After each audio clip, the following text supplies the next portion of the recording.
Welcome, my dear students. In today's class, we start our first lecture of class 3rd EVS and first chapter of EVS, our environment. So let's start. First, can you tell? Look at the picture along the side. You can easily name all these things. What material are they made from?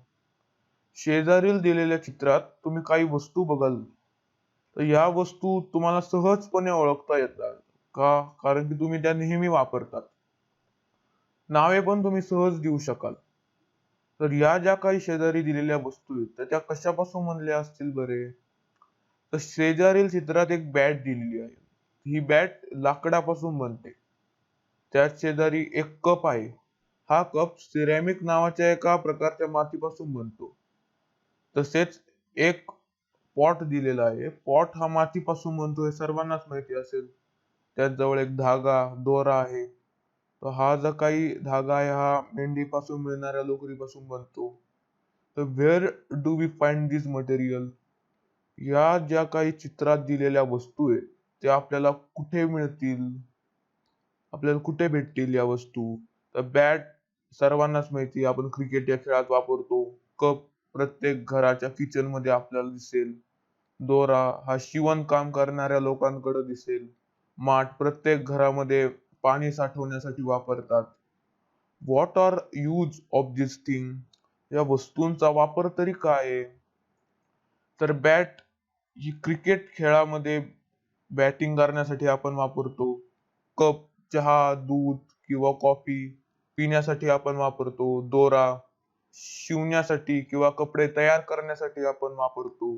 माठ पाणी साठवण्यासाठी किंवा पाण्याला थंड करण्यासाठी आपण वापरतो. सर्वांना हे माहितीच असेल. पुढे जाऊया. You can name this thing too. Where do we find them. What are they use for. आता परत एक चित्र दिलेले आहे. तर या चित्रात 3 वस्तू आहेत. सर्वांनाच या 3 वस्तू अगदी सहजपणे ओळखता येतील कारण की आपण नियमित या वस्तूंचा वापर करतो. आपल्या वाढीसाठी आपण वापरतो. प्रोटीन व्हिटॅमिन वेगवेगळ्या प्रकारचे मिनरल या 3 वस्तूतून आपल्याला मिळतात. म्हणून आपण सगळे सहजपणे या वस्तूंची नावे आपल्याला देता येतील. Take a look around. There are many things around us from our environment. There are stones and rocks and soil. आपल्या अवतीभोवती बऱ्याच गोष्टी आहेत. त्या सगळ्यांचे मिळून आपले परिसर बनतो. आपल्या सभोवताली दगडे माती खडकं आहेत. There are rivers and streams and lakes. आपल्या भोवती नदी ओढे तलाव आहेत. There in air. आपल्या भोवती हवा आहे. सर्वांना याची जाणीव असेलच. There are hills and mountains. There are jungles. There are fields and houses and roads and also a barren lands. आपल्या घराभोवती म्हणण्यापेक्षा आपल्या परिसरात डोंगर पर्वत आहेत. जंगले आहेत. शेतं आहेत. घरे आहेत. रोड आहे. बॅरन लँड म्हणजे उजाड माळ राने आहेत. We also see many different animal around us. आपण प्रत्येक जण बघतो आपल्या भोवती विविध प्रकारची प्राणी आहेत. Different types of trees and brushes and climber make our environment beautiful. वेगवेगळ्या प्रकारची झाडे झुडपे वेली यामुळे आपला परिसर सुंदर बनतो. We too are a part of this environment. आपण सगळे या परिसराचा एक भाग आहोत. A sparrow and a road side stone. चिमणी व रस्त्याजवळील दगड. तर या भागात आपण चिमणी व रस्त्याजवळील दगडांची तुलना करणार आहोत. तर चला सुरू करूया. Now let us look at a stone and a sparrow in our surrounding and compare them. चला तर आपण एक रस्त्याजवळील दगड घेऊया व चिमणी जी आपल्या सभोवताली आपल्याला दिसते त्यांची तुलना करूया.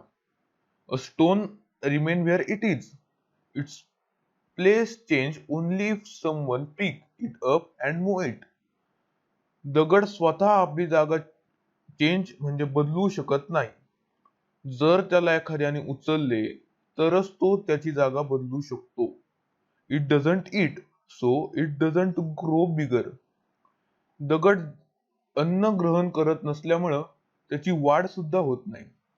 इट डझंट हॅव बेबीज, तो बेबीज सुद्धा निर्माण करू शकत नाही. It's not the same with sparrow. They build nest, they move here and there on its own. दगडाप्रमाणे चिमण्यांचे नसते. त्या स्वतःची घरटी बांधतात. त्यासाठी त्या इकडून तिकडे फिरतात. They eat insects and grains. That is why they grow. चिमण्या धान्य व किडे खातात, त्यामुळे त्यांची वाढ होते. They lay egg in nets. ते त्यांची अंडी घरट्यामध्ये देतात. Little sparrow hatch from this egg. चिमण्यांची जी काही पिले आहेत ती त्यांच्या अंड्यातून बाहेर येतात. Sparrow take a lot of care of this young one. मोठ्या चिमण्या त्यांच्या पिल्लांची खूप काळजी घेतात. Why do we see this difference between sparrow and stone? आपल्याला चिमणी आणि दगडामध्ये हा फरक का जाणवला? The sparrow is a living thing and the stone is non-living thing. Things in around surrounding from two group, living thing and non-living thing. चिमणी ही सजीव आहे तर दगड नॉन लिव्हिंग थिंग्स आहे म्हणजे निर्जीव आहे. आपल्या सभोवताली दोन गट पडतात, सजीव आणि निर्जीव. Living things are of two kinds, plants and animal. सजीवांची सुद्धा दोन गट पडतात, प्राणी आणि वनस्पती. तर तुम्हाला शेजारीच एक तक्ता दिलेला आहे, तर तक्त्यात तुम्ही बघू शकता थिंग्स इन आवर सराउंडिंग. त्याचे दोन ग्रुप पडलेत, एक लिव्हिंग, नॉन लिव्हिंग. परत लिव्हिंगचे दोन ग्रुप पडलेत, एनिमल्स अँड प्लांट. चला तर पुढे बघूया. Animals have babies and seedlings grow from seed. The seedling then grow into a plant. This tells us that plants are living things. प्राण्यांना ज्याप्रमाणे त्यांची बेबीज असतात तसंच जे वृक्ष असते त्यांना बिया येतात. त्या बियातून मोठे झाड निर्माण होते. म्हणून आपल्याला यावरून समजते की ज्याप्रमाणे प्राण्यांची वाढ होते बेबी टू यंगर, त्याचप्रमाणे स्मॉल प्लांटचं बेबी म्हणजे रोपट्याची वाढ मोठ्या झाडात होते. म्हणून झाडं सुद्धा लिव्हिंग थिंग्स म्हणजे सजीव आहेत. Plant to move. For example, when a bird blossoms into a flower, its petals open, but movement of plant are not so easily seen. Plant also need food. वनस्पती हालचालही करतात. कळीचे फूल होताना मिटलेल्या पाकळ्या उघडतात, पण वनस्पतींमधील सगळ्याच हालचाली इतक्या सहज लक्षात येत नाही. रोपांनाही अन्नाची गरज असते. Of course, plants do not move from place to place like animals do. Their roots hold them down in one place. This is a big difference between plants and animals. सर्वांना माहिती आहे की झाडे हालचाल नाही करू शकत प्राण्यांप्रमाणे. का? कारण की त्यांचे जे काही मुळं असतात त्या मुळांनी मातीला घट्ट पकडून ठेवलेले असते. हा प्राणी आणि वनस्पती यांच्यातील सर्वात मोठा फरक आहे. Can you tell? सांगा पाहू. Are the things in this picture living or non living? या शेजारील चित्रात दिलेल्या वस्तू सजीव आहेत का निर्जीव? If it is a living things, is it a plant or animal? जर या सजीव असतील तर यांच्यात झाडे कोणती व प्राणी कोणती? तर या चित्रात तुम्हाला एक झाड दिसेल. तर हे वडाचे झाड आहे, सर्वांनाच माहिती. तर झाड म्हणल्यावर आपण म्हणतो की वनस्पती ही लिव्हिंग थिंग्स आहे, म्हणून ही लिव्हिंग थिंग्स झाली. तसेच एक नारळाचे झाड आपल्याला दिसेल. नारळाचे झाड सुद्धा लिव्हिंग थिंग्स आहे.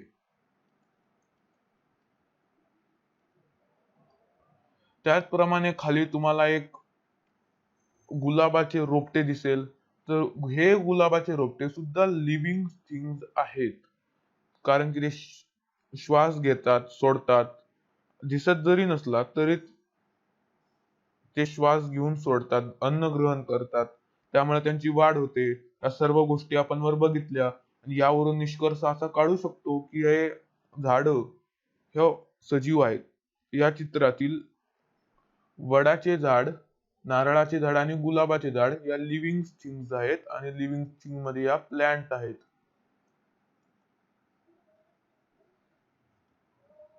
तर खाली तुम्हाला ससा आणि बेडूक दिसेल. तर ससा आणि बेडूक सहजपणे आपण सांगू शकाल ह्या दोघं पण लिव्हिंग थिंग्स आहेत. तर लिव्हिंग थिंग्स मध्ये हे अॅनिमल आहेत, सर्वांना माहितीच असेल.